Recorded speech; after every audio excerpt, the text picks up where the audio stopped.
imaginar. Ah, eles não sabiam? Não, eu ia escondido. Não, era briga. Como eu era muito CDF, sempre fui a vida toda estudioso, eu dizia pra minha mãe que tava indo fazer trabalho. Não tava mentindo. Não tava mentindo, né? Só não era o trabalho que ela imaginava. Não era trabalho de escola. Mas comecei na Umbanda um pouco, fiquei um tempo na Umbanda, mas quase um ano na Umbanda, depois fui pro Candomblé e ali eu fiquei mesmo 2 anos e pouco, frequentando quase que diariamente a casa do Candomblé. E gostava muito da religião, fiz muitos amigos lá, não é? E também tive namoradas ali, quando ia de férias pro Ceará visitar a família, e sempre tinha alguma ficadinha por lá, né? Porque carne nova vindo de São Paulo ainda um atrativo. Então, era um atrativo. E a minha conversão foi bastante radical, assim.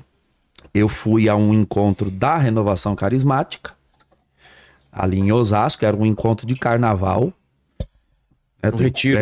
Um retiro. Era um retiro de 3 dias, um encontro aberto num ginásio.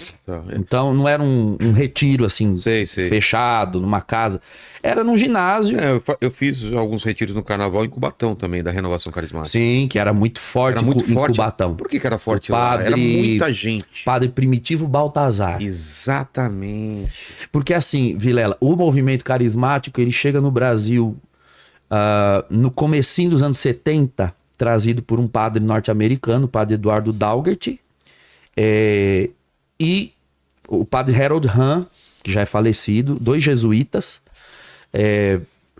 Os 2 ajudaram na expansão. Só que na época, anos 70, existia uma mentalidade na nossa igreja, que a gente chama de teologia da libertação, era bem mais forte naquele período. Era um período em que o clero, sobretudo, era mais envolvido em questões sociais, políticas, etc. Então eles viam com certa estranheza coisas muito espirituais. Né? Tudo que fosse muito espiritual, muito místico, eles viam com estranheza. Ainda mais naquele período de regime militar. 2 padres norte-americanos trazendo um movimento de espiritualidade. Então havia todo tipo de acusação, que eles eram financiados pela Fundação Rockefeller para se infiltrar nas comunidades de base, enfim. Um dia conversando com o padre Eduardo, ainda é vivo, mora aqui em Valinhos, no interior de São Paulo. Ele conta melhor a história. Mas o fato é que, para explicar o do padre Primitivo, com o passar do tempo, alguns padres foram fazendo a experiência carismática, aderindo e auxiliando na expansão dela. Só que eram pouquíssimos em nível de Brasil. Então, onde havia todo o povo que tinha afinidade com a espiritualidade ia para lá, se acercava. Então, o padre Primitivo Baltazar era peruano, ele fez a experiência no Peru.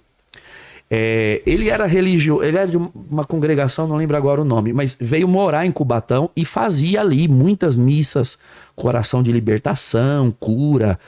Ele era praticamente o único, num raio de quilômetros, com espiritualidade carismática. Então realmente havia grandes concentrações carismáticas ali. Então ele ficou muito conhecido. Era muito conhecido. Numa escola, era num ginásio também lotado. É muito bonita a história. A renovação carismática em Fortaleza lotava o estádio. Era, Queremos Deus em Fortaleza. Sim. Nos anos 80, era um fenômeno. A gente só viu aquilo lá na visita do Papa João Paulo II.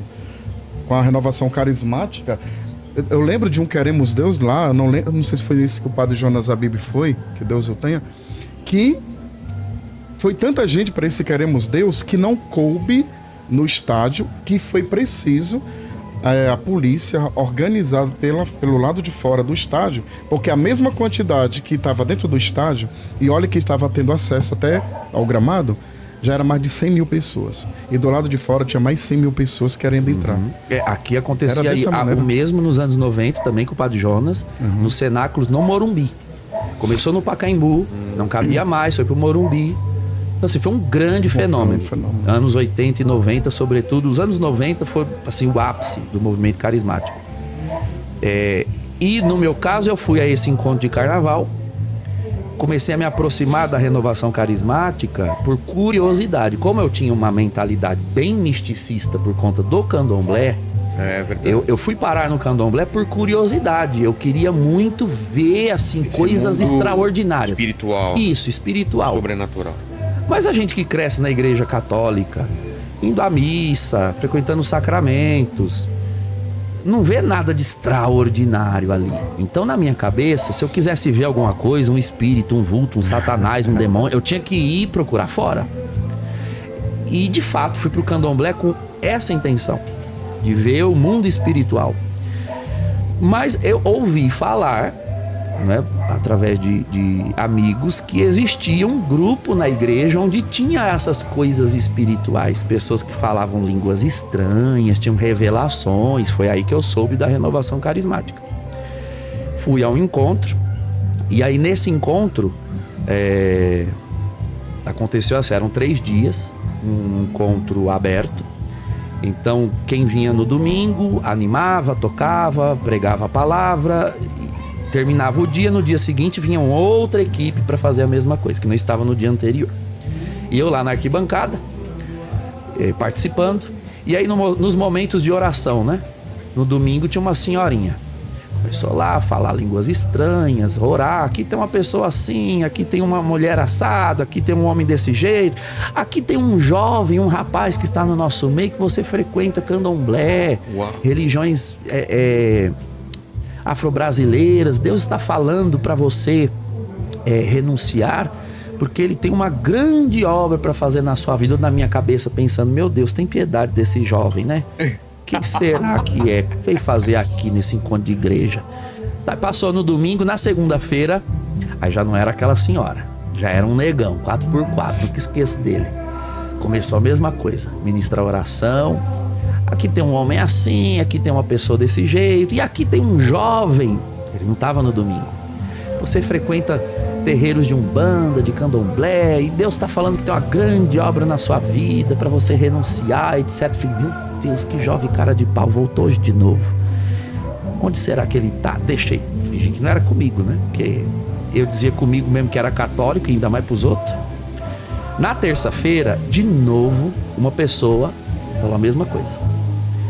Olha, aqui tem um jovem que frequenta candomblé, etc. Aí eu pensei comigo, sentei na arquibancada depois dessa oração para ouvir a pregação e fiquei na minha cabeça, conversando com Deus. Escuta, vamos parar de fofocar da minha vida pros outros, tá ficando feio. Eu não vou sair do candomblé, porque eu realmente gostava. Tinha amigos, a casa do candomblé ali era uma verdadeira família. E eu gostava da religião. Eu falei assim, eu não vou renunciar, eu não tô fazendo mal pra ninguém. Nunca matei, nunca roubei. Agora, vamos fazer o seguinte, se você faz tanta questão que eu saia, então vem e me tira. Você não é Deus? Vem e me tira. Fiquei falando isso na minha mente, né?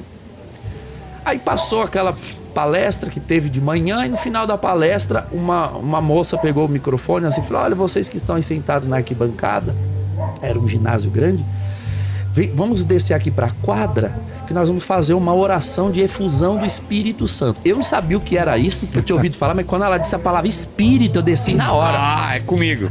Falei, esse negócio de espírito. Fui pra quadra, e aí eles começaram a cantar e orar e cantar. Dali a pouco começou a me dar uma tremedeira nas pernas, uma batedeira no coração. Disse, meu Deus do céu, não desceu o santo no terreiro, vai descer aqui no negócio de igreja, porque lá eu não era rodante que fala lá, né? Eu não incorporava. Eu era Ogã, Ogã Alabê que fala. Eu tocava atabaques no candomblé. Aí começou a me dar uma tremedeira nas pernas, e eu pensando um monte de coisa, mas eu tô no encontro de igreja, eu sou católico desde pequeno, e igreja não dá tremedeira nas pernas, tem alguma coisa estranha nesse lugar. Eu sei que quando eu dei por mim, paf, eu despenquei no chão, caí no chão. Fiquei no chão pensando, meu Deus do céu, desmaiei, com certeza, eu devo estar desmaiado. Eu nunca tinha desmaiado na vida, eu não sabia que quem tá desmaiado não pensa que tá desmaiado. Com certeza. E eu fiquei lá no chão, falei, mas alguém vai vir me acudir, porque as pessoas não caem no chão no encontro de igreja, ó. Tô até hoje esperando alguém ir lá me socorrer.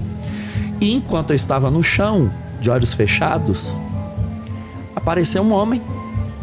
Não me pergunte como, eu estava de olhos fechados no chão. Apareceu um homem, todo de branco, uma barba aqui, olhou no fundo dos meus olhos assim. Aí disse, você falou pra eu vir tirar você? Eu vim. Nossa. A partir de agora, você é meu. Aí ele sumiu. Falei, mas quem quer... E eu fiquei lá chamando, né? Volta aqui, vamos negociar, quem quer você? Fiquei ali no chão, tentando entender o que estava acontecendo. Eu vi que ele não ia voltar. Aí eu pensei comigo, bom, eu vou levantar daqui antes que alguém me veja no chão. Isso era mais ou menos umas 10 da manhã, da terça de carnaval, 14 de fevereiro de 2001. Eu vou levantar do chão aqui antes que alguém me veja. Quando eu levantei a cabeça, a quadra que estava lotada na hora da oração de efusão estava vazia. Tinha uma pessoa sentada do meu lado, com o terço na mão. A hora que eu levantei a cabeça, ele disse, aleluia. Eu achei que você tinha morrido. Eu falei, mas o que foi que aconteceu? Cadê o povo? E cadê o homem de branco? Apareceu um homem de branco. Que macumba é essa que vocês fizeram? Que apareceu um homem de branco, olhou, como é que você vê uma pessoa de olho fechado? Aí eu falei, calma, uma pergunta de cada vez. O que você quer saber primeiro? Eu disse, cadê o povo? A quadra estava lotada na hora da oração. O povo tá lá fora, estão almoçando. Eles almoçando 10 da noite? Ou 10 da manhã? Ele, não, 10 da manhã foi a oração. Aí ele me mostrou no relógio, era 1 da tarde. Eu fiquei 3 horas estatelado no chão. Eu falei, mas eu fiquei só 10 minutos. Não, 10 minutos não. Faz 3 horas que você tá aí, nós estamos aqui se revezando, velando seu corpo aí, esperando você levantar. E eu perguntei, mas e o homem de branco? Eu vi um homem de branco, ele falou isso. Ah, você viu o homem de branco? Porque eu usei essa expressão e eu nem conhecia ela direito ainda, porque a escritura fala do homem de branco, né? Ah, é? Cujos olhos... cujo olhar é de fogo no Apocalipse, que é Jesus Cristo. Aí ele falou, você quer ver de novo? Quero, pelo amor de Deus, me diz onde tá que eu vou lá. Eu falei, serve a Jesus Cristo e ele vai estar te esperando. Esse homem de branco, que é ele, vai estar te esperando do outro lado dessa vida.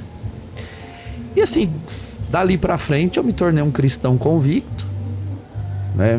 Aí sim eu posso dizer que eu me tornei católico de fato. Como eu já tinha muito conhecimento assim de escritura, de catecismo, embora não vivesse com coerência o que eu conhecia, o que faltava para mim era uma experiência que desse sentido àquilo que eu tinha enquanto conhecimento. No dia em que eu tive essa experiência, foi como ligar na tomada.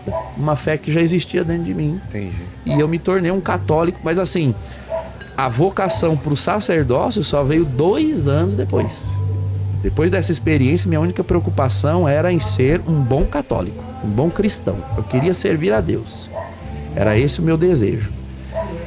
E para o sacerdócio, a coisa aí não tem nada de extraordinário como essa experiência. A vocação ao sacerdócio, ela foi surgindo como uma série de eventos e circunstâncias gradativas em que eu fui percebendo que Deus me chamava. E fui me permitindo experimentar. Resolvi entrar para o seminário. Ainda fui para o seminário com mentalidade de discernimento. Eu não tinha essa convicção. Eu vou para o seminário para experimentar. Se for isso mesmo, eu fico, porque não sei lá em Fortaleza, mas na minha época, hoje são 9 anos, mas na minha época eram 8. São 9. 9, né? Hoje são 9. Na nossa também. Na minha eram 8. Eu tenho 8 anos de formação pela frente. Se eu ver que não é isso, eu saio sem nenhum problema. Mas os anos foram passando um após o outro. Saí vestido de padre pela porta da frente. Engraçado, eu fui ter a minha primeira crise como católico depois de padre. É mesmo? Não, minto. Depois de padre, não. Já perto de ser padre, né? Eu tinha um primo que era como irmão, né? A gente cresceu juntos. E aconteceu de... Eu no seminário, ele estava morando com uma tia dele em Fortaleza. Nós somos, nossa família toda da cidade de Aquiraz, região metropolitana, região também litorânea, né? Do Ceará. Aí ele foi morar com a tia dele em Fortaleza, porque estava trabalhando, começou a trabalhar e tal. E aí, foi um baque muito grande, porque menino novo, tinha 22 anos para 23 anos, ele estava, nesse dia chovendo, era uma segunda-feira, ele estava debaixo do viaduto, não esperando passar a chuva, ele estava de moto. Do nada veio um cara voltando, né, das noitadas, embriagado, tudo, numa Hilux, e atropela todos que estão ali debaixo do viaduto, inclusive ele. E ele morre na hora. Nossa. Recebeu toda a pancada na cabeça e morreu na hora, né? Aí, eu não sabia tudo, e lá no seminário a gente não podia estar com celulares, tudo, né? Só tinha lá o telefone comum. Quando me ligam, né? Ligam lá pro seminário, dizem que queria falar comigo. Era um outro primo que foi dar notícia, né? Da morte desse meu outro primo. Ali eu perguntei para Deus, por quê? Né? Eu tô aqui no seminário me preparando para ser padre e recebo uma notícia dessa, por quê? Aí eu falava isso alto, no meu quarto. Aí o vice-reitor foi lá, eram os padres eudistas, né? Ele era colombiano, padre... Era o nome dele, falecido também, não me recordo agora. E ele assim, fale, coloque tudo pra fora, fale, reclame com Deus, reclame. Aí depois eu me acalmei, aí ele disse assim, tá calma agora? Eu disse assim, estou. Me conte o que aconteceu. Aí eu contei a história, né? Aí ele disse assim, nossa, isso é muito, muito forte. Mas você está se preparando para ser padre. Você acha que Deus sabe todas as coisas? Aí eu disse assim para ele, eu não sei mais. Não sei. E se ele sabe de todas as coisas, ele deveria pelo menos preparar a gente para aquilo que a gente não sabe. Ele está certo. Então guarde isso no seu coração. Porque mais na frente, talvez Deus mesmo te responda aquilo que você hoje não entende. Eu guardei isso no meu coração. Guardei, ficou muito tempo, né? Fui para missa de corpo presente, fui para missa de sétimo dia, mas com o coração fechado para Deus. Não fechado, mas questionando Deus. Depois de um tempo, isso já no seminário, já perto de me preparar, aí foi quando houve uma situação muito interessante. A gente estava na capela, nas orações, e o padre reitor, né, fazendo as orações, ele disse uma coisa assim, muito interessante. Olha, quando você tiver algo para questionar, para perguntar, para saber, e você não encontrar ninguém que lhe responde, vem aqui diante de Jesus Eucarístico e fala para ele. Aí aquilo entrou na minha mente, né? Guardei. Aí quando foi nas minhas orações, eu sempre acordava mais cedo para chegar na capela para fazer minhas orações pessoais. Aí quando eu cheguei lá, eu coloquei isso. Me lembrei do que o padre reitor falou e coloquei isso. Naquele momento, a única coisa que me via, eu abri os olhos e só via a cruz. Eu fechava os olhos e via a cruz. Eu abri os olhos e via a cruz. Eu disse assim, o que é que Deus está querendo me mostrar? Aí de repente eu senti aquela paz no coração, onde Deus disse assim, às vezes o amor ele não é compreensivo, mas ele é necessário. Olhe para a cruz do meu filho. Aí eu fui entender.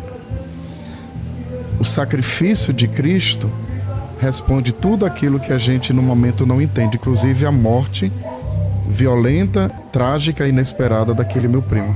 Aí eu aceitei. Eu aceitei a morte do meu primo, olhando para a cruz, aí pronto. Aí nunca mais tive nenhum problema de não compreender ou de não aceitar. Quase sempre a gente não compreende, né? Mas de não aceitar aquilo que eu não compreendia. Aí pronto. Mas foi forte isso pra mim porque a gente tá ali numa preparação, a gente tá ali. É como se a gente diz assim, puxa, mas eu tô aqui te servindo, eu deixei a minha vida toda lá pra estar aqui e o Senhor me dá um baque desse, né? Eu falo como um rapaz assim, que é isso, Deus? Você não é mais meu parceiro? Né? A gente às vezes precisa falar com Deus como de fato a gente tem que falar com Deus, né? Como filhos, né, pai? Ô pai, eu tô com isso.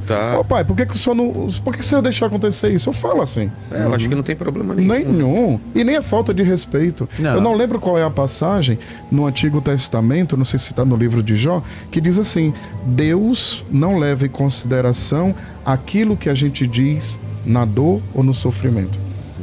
Por quê? Porque ele é pai. Exato. E é pai na totalidade mesmo do ser, não é? Até porque não tem... Eu costumo dizer o seguinte... diga logo que que você quer dizer para ele e da forma como você Como quer. você Porque, quer, isso. embora você queira dizer e opte em não dizer, ele, por ser Deus, já sabe o que você quis Exatamente. dizer. É. Então diga logo. Eu não falei no meu testemunho agora? Eu desafiei. Exatamente. Abertamente. Ué, eu não quero sair, mas o senhor faz questão, vem e me tira. Não parece ser muito respeitoso, né? Mas ele nos conhece, foi ele que nos fez, ele sabe como nós queremos falar e o que queremos falar, ainda que não falemos. Comentário dizendo eu quero a parte 2. Não esqueça de curtir, compartilhar muito e também de se inscrever aqui no nosso canal Calvário. Dê esse apoio pra gente, porque dessa maneira você estará propagando o reino, o evangelho de Deus através do nosso canal Calvário. Fique na paz e até o próximo vídeo.